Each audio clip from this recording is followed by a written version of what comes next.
Salutations, je suis Alfred Kermit et bienvenue dans ce chapitre 26 des archives de l'âge d'espoir d'Iridia.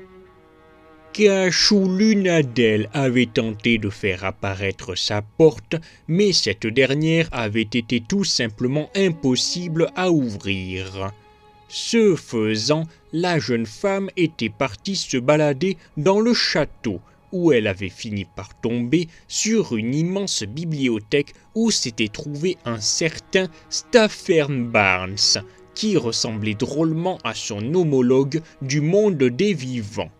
S'étant ainsi vue rediriger vers la salle du trône, elle avait pu échanger avec Corvina Sanguinare, qui lui avait prodigué des conseils sur la nature de ses pouvoirs et du moyen de les contrôler par le spectre des émotions. À la suite de cela, la propriétaire de porte avait traversé un portail invoqué par son interlocutrice, atterrissant à l'archipel du Kraken qu'elle avait souhaité atteindre depuis un moment maintenant. Sur place, Cachou avait exploré une sorte de cité fantôme remplie de squelettes.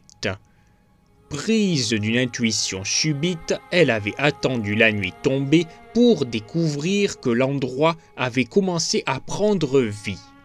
Elle était entrée dans un bar où elle avait demandé à rencontrer Edgar le Rouge. Elle s'était ainsi vue abordée par l'amiral Elira des Lunes, qui l'avait conduit auprès du capitaine. Ce dernier avait accepté de conduire la jeune femme jusqu'à l'archipel des dragons, après que cette dernière eut mentionné Jahazar. Néanmoins, le pirate lui avait proposé de jouer au jeu de la planche, défi qui fut relevé. Mais tombant l'une comme l'autre sur une égalité, ils avaient tous deux barboté avec des krakens étonnamment affectueux. Montant à bord du Hollandais volant, Cachou avait été conduite à son nouvel objectif, où elle avait gravi les escaliers de pèlerinage pour rencontrer Oshizora dans son domaine.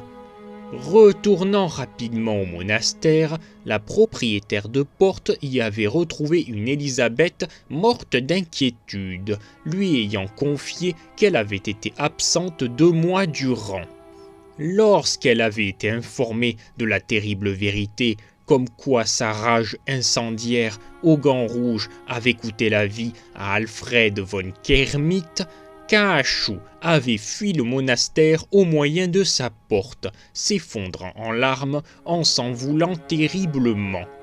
Mais étant parvenue à se ressaisir rapidement grâce au soutien de Poupette, elle s'était rendue au palais de Clairjour, où elle avait proposé à Marcus Brachiald d'entrer à son service. Le lendemain matin, alors qu'elle était en train de se balader dans les jardins, elle était tombée sur un revenant, Daffy Von Duck, qui avait été réincarné en canard humanoïde par Drala et Mortis, pour le remercier du véritable rôle d'agent double qu'il avait lui aussi joué chez les Affranchis. Étant par la suite allé voir Marcus, ce dernier avait été en grande discussion avec un certain Julius Rockwood, qui avait émis le souhait de les rejoindre pour combattre leurs ennemis.